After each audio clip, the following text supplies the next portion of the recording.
As with every departure where we promise to return the next Sunday, it's another Sunday. Welcome to Sunday News Special. My name is Samuel Ayara. My name is Eku Ikon, a pleasure. And it's good to have you. Sunday News Special is that news program that allows you a wider window into events and activities happening around and about us. Today won't be any different. But to begin, we need to put you through the headlines. On the headlines, Akwa Ibom Governor Pastor Rumoino, Cross River counterpart, celebrates Nazarene Auxiliary Bishop enthronement. Excitement retrieved as governor's wife visits postnatal mothers at St. Luke's Hospital, Uyo. And what do you know about averting domestic gas explosion and management of fire incidents? This and more are what we bring you in today's edition of Sunday News Special. Remember, you can also follow us on Facebook by following and liking our page at AKBC Radio and TV, where this is streamed live. Don't go away.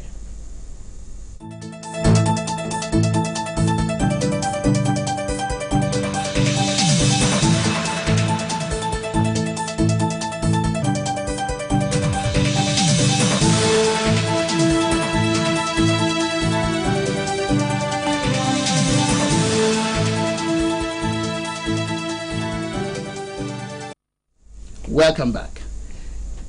Today we begin with a story that Governor Rumoino yesterday was among dignitaries that witnessed the ordination of the first indigenous Catholic bishop, Monsignor Christopher Nasiri, as the auxiliary bishop of Calabar Archdiocese.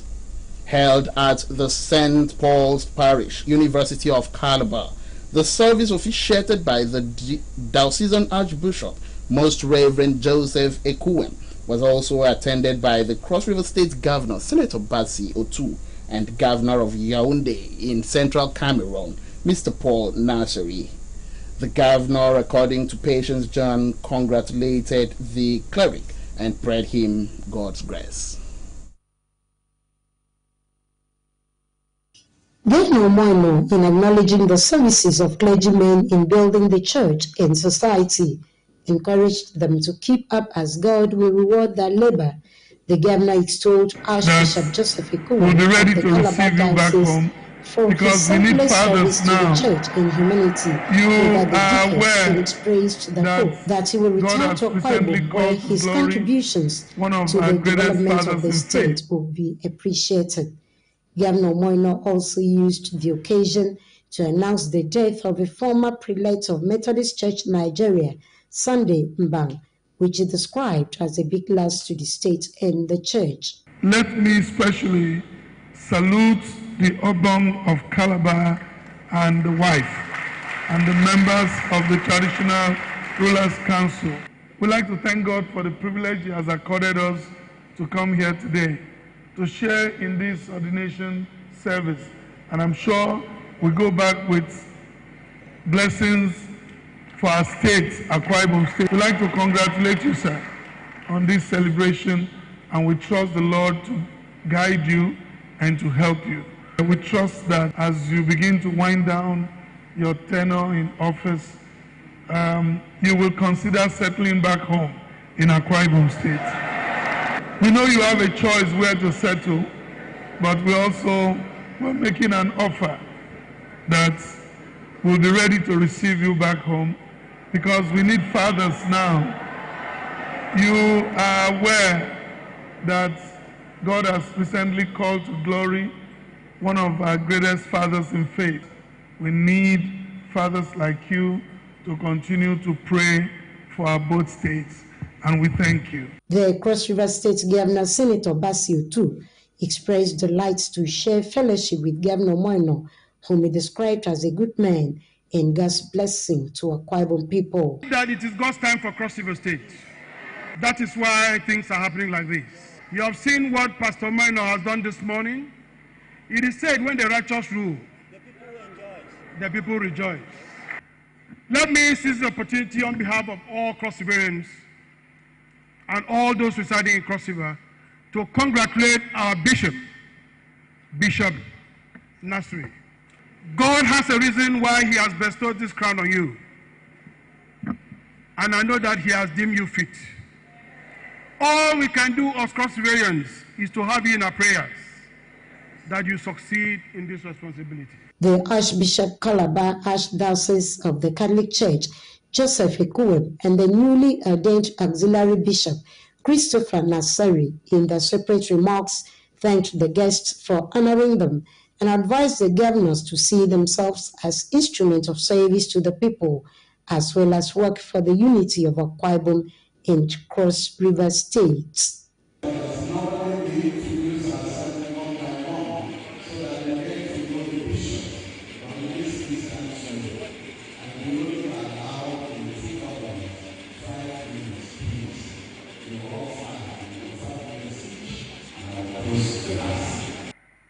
I thank His Excellency, Pastor Umoino, who has come all the way from Akwa Ibom, our sister state, to join us. We thank you especially for offering to bring our apostolic nuncio to catch his other engagements. Thank you very much, sir, for being a part of our country, and especially for renewing and sustaining the relationship between Akwa Ibom and Cross River. I appeal to you, the two governors, to please know that we are brothers. Patience John, AKBC News. Well, Catholicism and its organizational beauty. Yeah, it's something that is very impressive, because I just love the ties between Cross River and Akwa Ibom. With this ordination, it brings about that, that relationship that we have had many years back. That's rekindling the Aqua Cross exactly, spirit. Yes, that's right. Rekindling that Aqua Cross spirit. And with our governor, His Excellency Pastor Moino, of course, as a man of God and a clergy, you wouldn't have expected the least from him. So I like the spirit that is displaying in terms of the relationship and what's going on. And it looks like his Cross River State counterpart is also helping him cool off, helping him settle into the understanding that we need to reinvent the bond we once shared as people of a common ancestry and heritage. Again, looking at Monsignor Nasari, history has it that he served as assistant parish priest at St. Bernard Parish, Marian Hill, Calabar. He is also a professor in University of Calabar. He was born April 1970 and ordained priest in July 1997. His role is that of assisting the 73-year-old Archbishop Joseph Ekuwem. He's aging. Yeah, he's aging, and he's doing well as well. Yes, and like you said, I mean, it brings back that good old days when we used to be brothers, and brothers for sure. And I remember when I started in my youthful days, I schooled all my life in Calabar until I came down to the university level. So it's something that used to be, and it should be ongoing, not living apart as it looked like many years ago. And this is also a reminder that until very recently, when we began to have leaders that cared so much about the development of Akwa Ibom State, Akwa Ibom people across the country used to be referred to as Calabar people. Calabar people. It's not been such a long time. People knew that the capital of Akwa Ibom is Uyo. Thank God we've evolved to where we now have our identity, but we are not going to completely jettison that heritage we share. So I like to say kudos to His Excellency Pastor Umoino for keeping the faith, and of course, I just love the way you are laying the foundation. So. And congratulations to Archbishop Christopher Nasari. So moving on, next story now.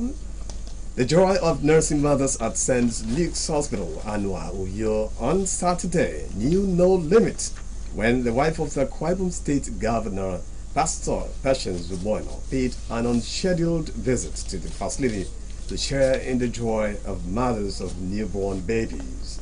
Pastor who was received on arrival by the Chief Medical Director of the hospital, Dr. Njoku Isaac, and Matron Enono Efio, was ushered to the post-delivery ward, where she reached out to nursing mothers and the babies with financial support and gifts. The governor's wife, who visited the hospital in company of top female government officials, congratulated the elated new mothers. Take a look. The state first lady, who said she decided to make her first visit to the hospital for first-hand appraisal, noted that she was impressed by the level of professionalism exhibited by the medical personnel to the well-being of mothers and infants. Pastor Patience Eno, who commended the clean and serene ambience of the facility, applauded the doctors and other health workers, urging them to continue in their good work while advising them not to keep patients longer than necessary. I am happy with what I've seen so far. The ambience of this place alone is nice. And I want to greet the doctors, Chief Medical Director, and then the matrons. I can see it's teamwork that have made this happen. The ambience is what thrills me. This place is well kept. So I salute you. And I thank God for the births that you have recorded, this newborn. I hope that God bless you. In Jesus' name. Amen. Responding on behalf of the administrator of the hospital and the entire staff, the Chief Medical Director of the hospital, Dr. Njoku Isaac, thanked the governor's wife for making out time to visit and donate to the nursing mothers. I want to thank you immensely for getting time to visit us. It has been more than 7 years where we felt the presence of God in this hospital. So we are very grateful. You have touched our hearts, you have touched the hearts of the hospital community. But just like Oliver Twist, we will appreciate if you will come frequently, more often, so that we can keep feeling your motherly presence. A visibly elated nursing mother, Mrs. Ofonime Ifeanwudo, who responded to the benevolence of Pastor Patience Umoino, thanked the governor's wife for her visit and described it as a rare show of love, praying for God's blessing on the First Lady and family. Another mother, Mrs. M.M. Emmanuel, who was moved to tears, poured encomiums on the First Lady for offsetting a bill, having stayed in the hospital for 3 weeks. And incident limited. So, Baba said, young man, now I didn't say men. And incident, the dummy of blessing. Baba said, young Bob, a quite mistake. Jesus' name. I'm crying because it's tears of joy. I would have been here in the hospital 3 weeks that I delivered my baby, and I was hopeless. Then I thank Her Excellency for coming to the hospital. She has paid my bill. I pray God bless and keep her in the mighty name of Jesus. Pastor Eno interacted with various nursing mothers, offsetted the bills of some nursing mothers who were unable to be discharged due to accumulated bills, also offered cash and gift items to the 21 nursing mothers and 3 expectant mothers who were at the ward at the time of the visit. Accompanying the governor's wife on the visit were the wife of the Speaker, Akwa Ibom State House of Assembly, Mrs. Margaret Otong, wife of the Secretary to the State Government, Mrs. Inemesruwa, former Deputy Speaker, among others. Margaret Bassi, AKBC News. Charity, empathy, and kindness can really be infectious as virtues. When you look at the governor, you look at the wife and see the things they do, how they reach out to people. It's really, this isn't really the season for charity. And to think that there was any special observance, any special like commemoration. She just took a walk to the hospital. It speaks volumes of what the composition of her heart is made of. You would see the governor often than not stop over at places, places petty traders are seen to reach out to them, to support them and encourage them in their businesses. These are gestures we get to see when it's very close to elections. And seeing people who are not looking at the next elections do this really appeals to humanity and strikes the chord of charity and sends that strong message that people had better gotten used to domesticating charity and living it in their everyday expressions. Sammy, I think you said it all, because this is something that I was wondering. This is not time for any celebration or festive period, as the case may be. You just said it. Now is it time for election. Why is this happening? What moved, what stirred that spirit in Her Excellency to have made that movement and then go straight to a place like the hospital? Have you ever had that feeling of a newborn baby? And perhaps you had that newborn baby, perhaps you were looking for, and it never came. And then one thing or the other, with the economy, there's no money to, and someone just dropped in, and then they decided to offset those bills. Not just that, but giving them packages. This is something beautiful. This is something great. And Her Excellency, thank you very much. I feel like being part of those babies, you know. And it looks like we're back to the era when people named their children after leaders. Yes. We may soon begin to see people name children more. We may soon begin to see people name their female children Patience. That's right. And all of that. Yeah, Akwa Ibom is really evolving. And with those leaders, they call this moment the golden era. You know, I want to take the words out of your mouth. Yeah. Let us be hopeful that this impromptu visits, once in a while, just stop by to see, to find out what's going on, all of that. A day will come, a time will come that we'll have such visits in AKBC. What do you think? Well, it's definitely a prayer we're all looking forward to, and hoping that when that comes, our lot would have been a lot better. Okay, so moving on. Following public safety concerns on spike in explosion of domestic gas cylinders and ignorance about their expiry date, experts have advised that liquefied petroleum gas cylinders should be discarded after 15 years. Eyareno Paul in this report shares safety tips on how fire incidents at home could be prevented and what to do in event of an explosion. Did you know that the gas cylinder you are using to cook expires after 15 years of production? Did you also know that you have to check the expiration date on your cylinder to avert the danger of explosion? Ignorance of these answers to these questions over time is responsible for a series of gas explosions which has claimed many lives. Studies reveal that liquefied petroleum gas cylinders have lifespan depending on countries they are produced. In Nigeria, the cylinders last for 15 years from the production date before they expire. Are people aware of this? I have gas. Okay, so have you been checking the expiring date? As in, inside the gas? Do you even know that cylinders expire? That's what I didn't know. Okay, many few of our gas cylinders expire. Very well, cylinder might expire, say that area. That might expire. Yeah, don't really down. How do you check your expired gas cylinder? Sometimes it is 1 hour. I have no idea. Since I don't even know where to check for the expiry date.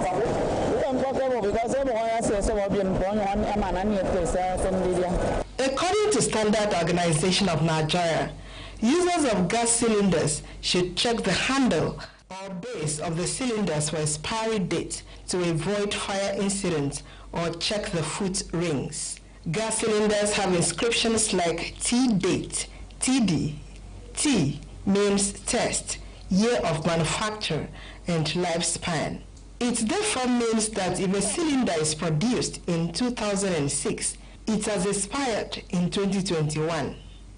To calculate duration properly, users are advised to avoid buying already used cylinders. To check the expiry date, check alphabet A to D and the numbers. Alphabet represents the month. For example, A represents January to March. That is first quarter of the year. B represents April to June. That is the second quarter of the year. C represents July to September, the third quarter of the year. While D represents October to December, the last quarter of the year. If your cylinder has A18 painted on the metal strip, it means A represents month January to March, while 18 represents year 2018. Now, most of you have been asking an important question. How do I know if my cylinder is expired? Now, this can be detected from the manufacture or tested date of that cylinder. Depending on the size, this date can be found at the bottom of the cylinder or at the top of the cylinder.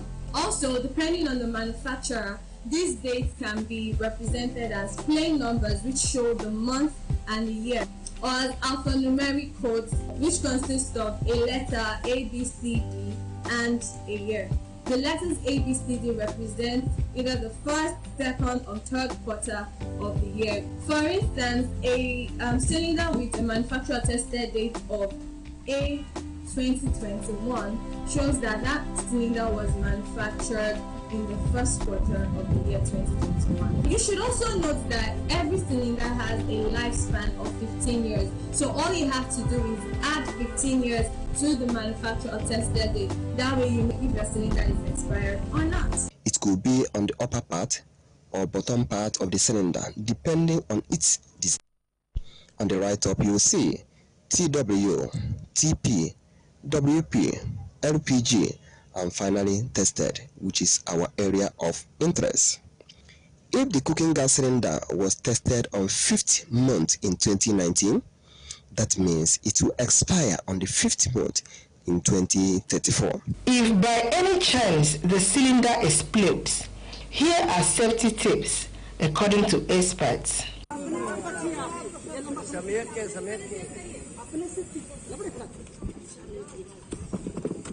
In case of a fire, make sure that you are 2 or more so that the other person can call the fire brigade where you are busy trying to save anything that you might save. Don't try to risk your life to try to put up the fire. Fire like this, what do we do? Worst thing you could do, throw water on it. Here, throw the water on it, watch what happens. Okay. Oh my gosh. The greases will float on top of the water goes in, splashes it everywhere, makes a much bigger mess, much bigger fire. So, what's the proper way of putting out a grease fire? Easiest thing, put the lid right on top of it. That's why in a situation like this, you're going to want to stay low and go. The lower you are, the cooler it is, and the cleaner the air is. So I'm going to be walking out of here on my knees. Wow, you can see, you can't see anything behind us. There is a tunnel of clean air at the bottom and a funnel of that smoke up above us that is just coursing out of this house. Remember that gas cylinders should be stored away from source of ignition and other flammable materials. Avoid buying painted cylinders so that you can see the expiry date clearly. Avoid using leaking cylinders even when they have not expired. Remember that expired cylinders can explode anytime. So check your cylinder now. If you see D06, it means your cylinder has expired. To be forewarned is to be forearmed. A KBC News. So much about fire and the need to really understand what happens around us, especially in a society like ours, where people can just brag about anything. It's not difficult to find people talk about how long they've been using their gas cylinders. Someone would say, oh, I got married 30 years ago and this cylinder was given me as a wedding gift, and we've been married for 30 years. I hope that report has given you insight into how long these cylinders should actually be left at home before they become really, really hazardous and dangerous to health. You know, sometimes people take these things for granted, because when we come about the way we acquired the cylinder, and sometimes, like you said, maybe through gift, you just feel, oh no, I shouldn't. It was given to me by my family. And of course, someone will say, I bought this just before I got married. So I use that to know the number of years or the anniversary I've spent, you know. But then, do you also know that it must be something that you have to do once in a while? Check the expiry date. Every cylinder has expiry dates. So a situation you take it for granted, like some will go and respray and all of that, just to make it look more beautiful, forgotten that this must have been expired. And by expiration means it's dangerous. Anything can happen. or shouldn't be taking these things for granted. And sometimes economic realities have a way of making people overlook this knowledge. And like they say in law, ignorance is no defense. We should do as much as it lies within us to ensure that we keep to these safety tips and precautions. And that's not to also forget about getting to know, read it up, the difference between CNGs and LNGs. We have CNGs being the compressed natural gas, and LNGs, liquefied natural gas, especially in this era when people are beginning to devise means of wanting to use gas to subvert to power their generators and all of that, and even power. We're beginning to see people bring up the conversations that CNGs can help power vehicles. That way you reduce the quantity of fuel you have to procure. In thinking anything gas, get to know the difference between compressed natural gas and liquefied natural gas. But for the purpose of this program, I could offer a little help. Compressed natural gas comes with methane, while liquefied natural gas comes with propane. One is more combustive than the other. Just try to read these things up and understand which you really need per time. Gas fire is no child's play. Yeah, it's no child's play. And please, I'd like to say that the Standard Organization of Nigeria, SON, should be on the move. We're going to do something, especially now that the gas thing is almost everywhere. Everyone is readjusting and, of course, making sure that now into gas thing, like Sammy did say.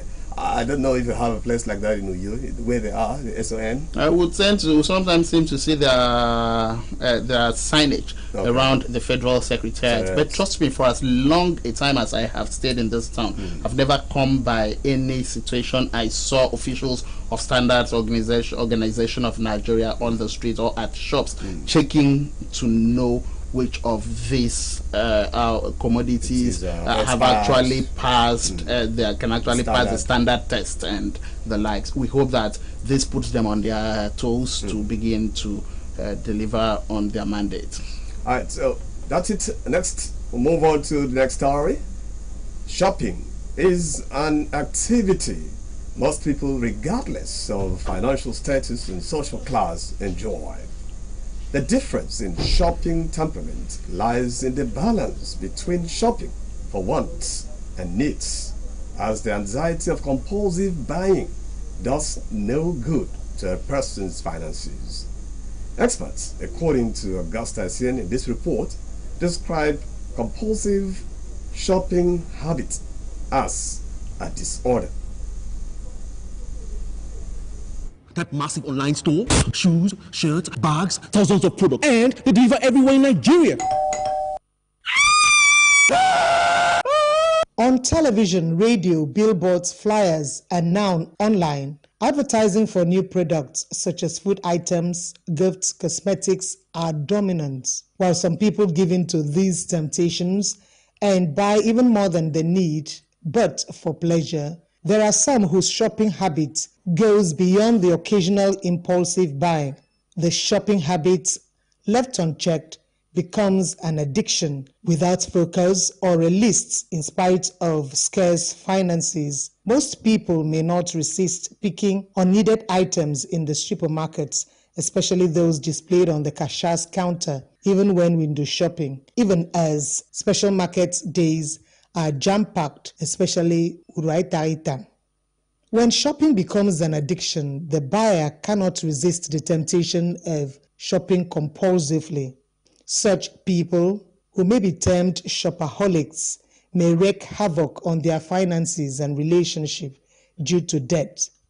They are found even in the offices collecting items on credit from different people with the promise to pay at the end of the month.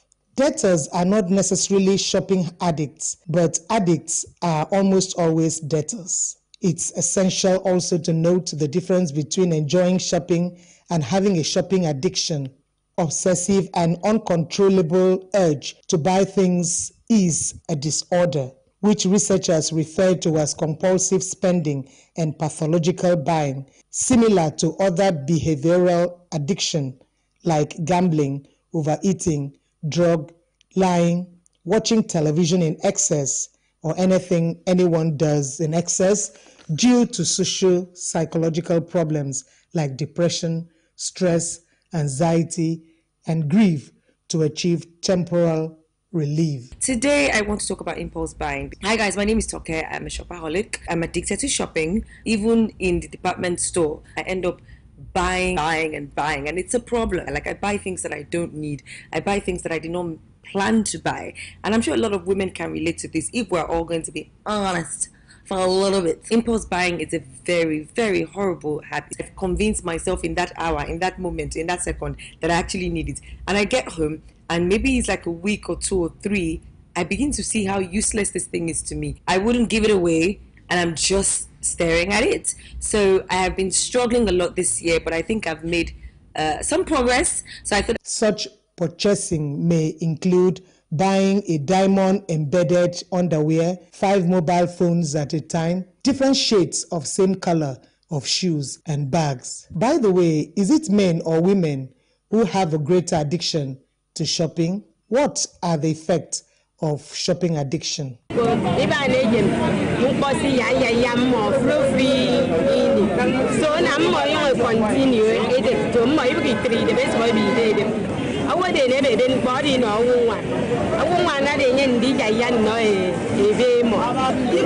they have, if they see new one, they would like it, and they will still buy it. They like, that is. If I'm in the Mama and the I'm being in going to meet he can make it.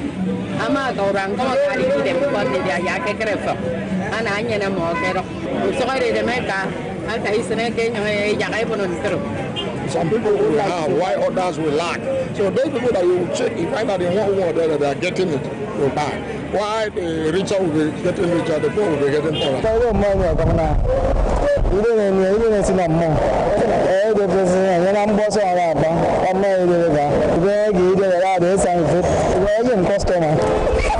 Shopping addiction impacts people's financial stability. Addicts' debt can increase exponentially as the bills pile up, they fear even their shadows, and at the sight of their creditors, they take to their heels, adding stress to an already stressful situation. Perhaps people should try to live within their revenue or budget and seek help when they find out that they cannot stop buying even when they do not need those things. People should also learn to cut their coats according to their clothes, not necessarily according to their size. Do not patronize all sellers in the office. Do not buy all ashebis and do not belong to all uniform groups. Moreover, take a look at your wardrobes, your drawers, cupboards, shelves, stores. Select the clothes, shoes, watches, cars, or even phones that are not in use or less than your status. The money, the thousands of dollars I've spent over the years to where I am now, I think what I could have done with that money. That's kind of sad. So I'm a victim, right? So if you are also a victim, don't worry, we're in this together. Some things that have helped me that I'll be sharing with you guys. One, making a list. As old as that sounds, because but it's helped me, okay, to fight this impulse buying nature of mine, right? So writing down exactly what you need, not what you want. They are two different things. Okay, because our wants and our needs are always going to be at loggerheads, but you have to sort of write down what you need at that particular time. Then find yourself struggling while you're in the shop or struggling while you see a picture and your mind just can't get past the picture and you just keep going back to it. And you just ask yourself, do you want to inside your cupboard? Have you finished wearing it? Surround yourself with well-grounded people who are obviously going to remind you that you can't buy that because you already have it in this color. There are people in need at the orphanages or at the correction centers, and these will be a blessing to you. Augusta Sin, AKBC News.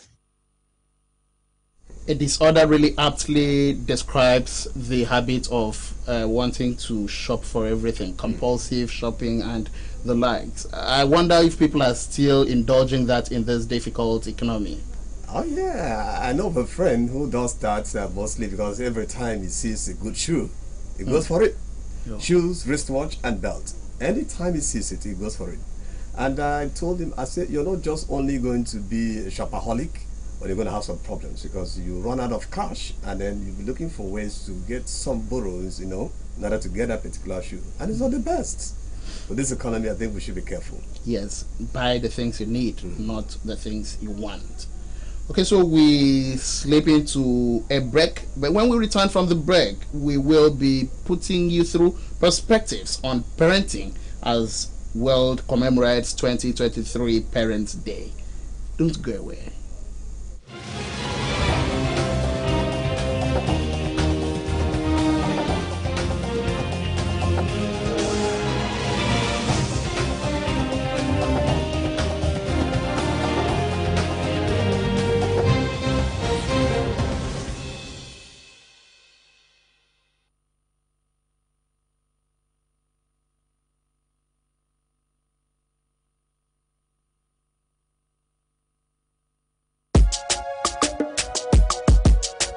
This is home, where we all belong. The place where life is beautiful. The peaceful ambience we enjoy when we live together in unity and love. It's only man, we go stand together, we go make them better. We be brothers and sisters, no matter where we go. It's only man,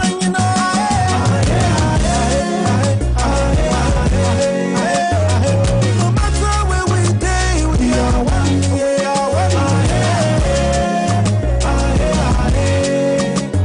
Let's live together in peace and harmony.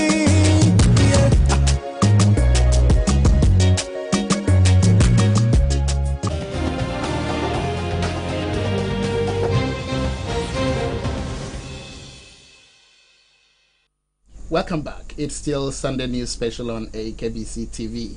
And now to the rest of our stories. Parenthood is one of life's biggest responsibilities, expressed in the love, care, and unconditional affection in nurturing their children from cradle to adulthood. To appreciate the contribution of parents in making life worth living for their offspring, they are often celebrated with gifts and support, especially at old age. Scaling up this consciousness on the need to celebrate parents better explains the setting aside of the fourth Sunday in July since 1994 as Parents' Day. Hope Anthony, an intern with AKBC TV, reports that this year's theme is the power of parenting, raising happy, healthy, and hopeful children.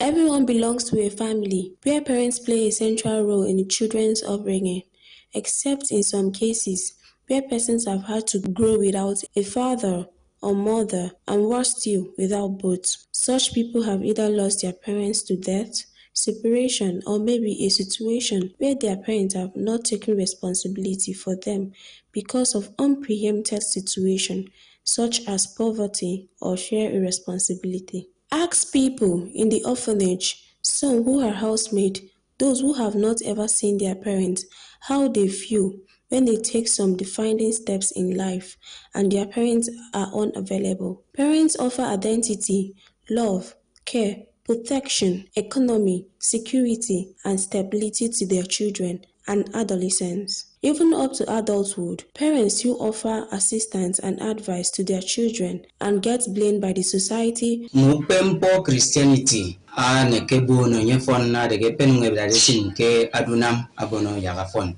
Mupempo metete yit sejri penwe mai nui ibeni singerunam abiojidem arongo kemen. Apam bode metemeka. Live by example. The first and the best thing to do is to train a child in the way of the Lord. Every parent should make time for their kids at home, teach them morally as they grow up, how to avoid peers that will influence them negatively. I think parents should also boost their children's self-esteem.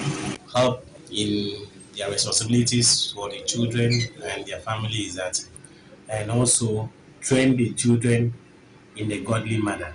Moreover, throughout people's life, parents, be they biological, spiritual, or parent figure, lead the world to be independent through sleepless nights and endless worry. They raise and protect their children at hard times through thick and thin.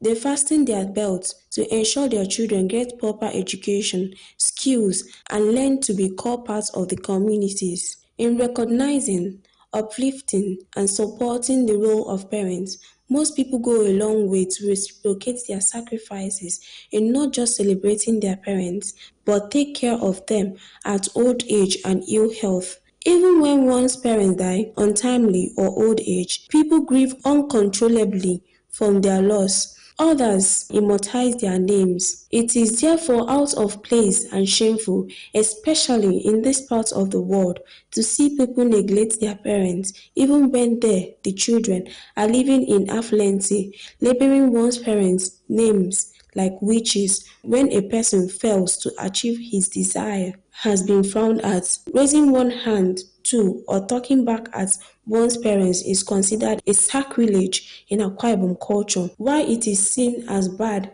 to give one's parents an unbefitting care and a befitting burial.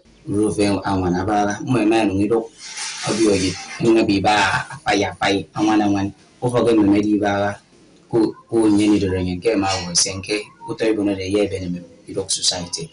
The term maker, this is say, I am a more Mufanze, Tom Yen, Ediomo, Tutondo, Emiro, Bedana, Sinangle. Is better an educated thief than a day idiotic illiterate.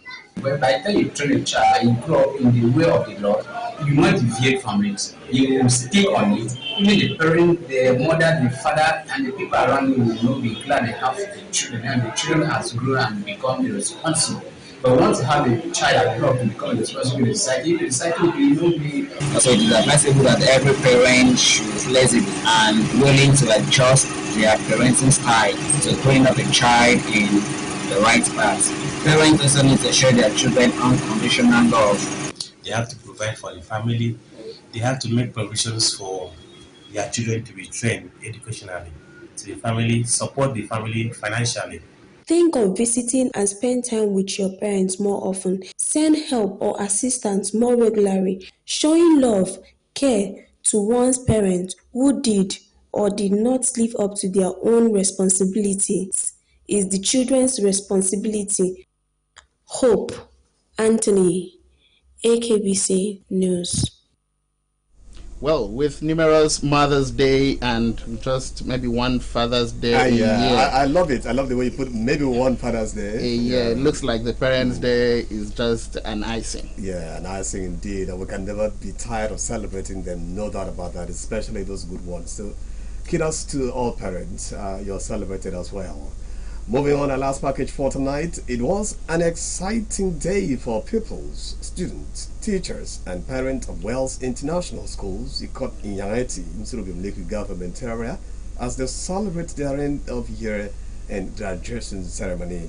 The ceremony held at the school premises availed them the opportunity of celebrating marriage they have attained since establishment.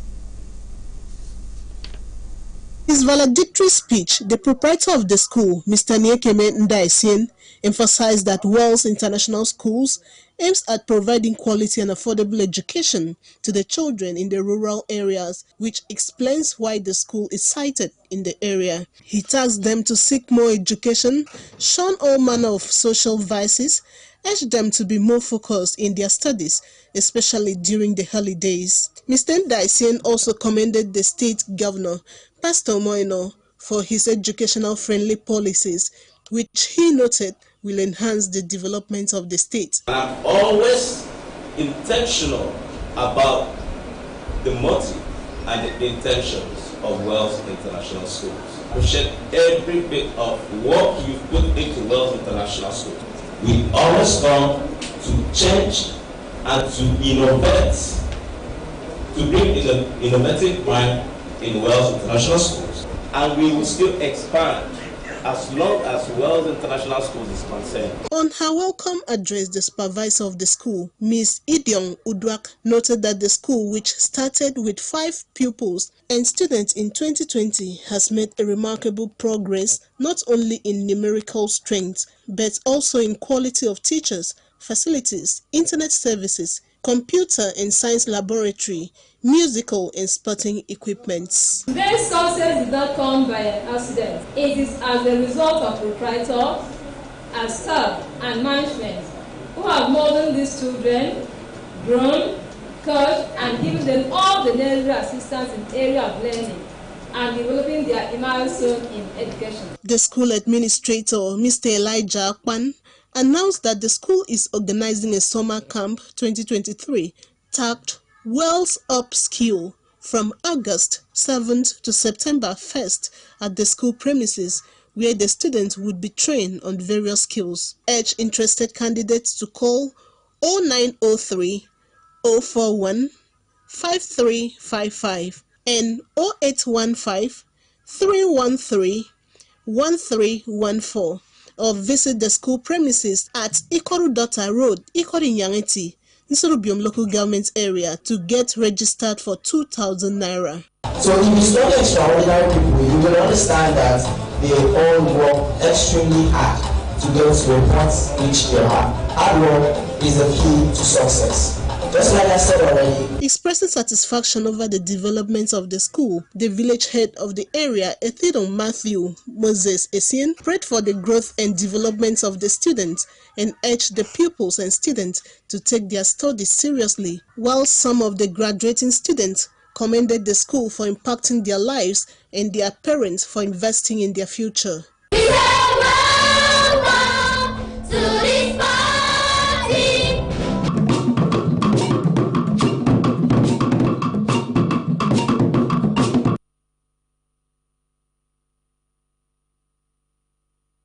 Congratulations, Wells International Schools.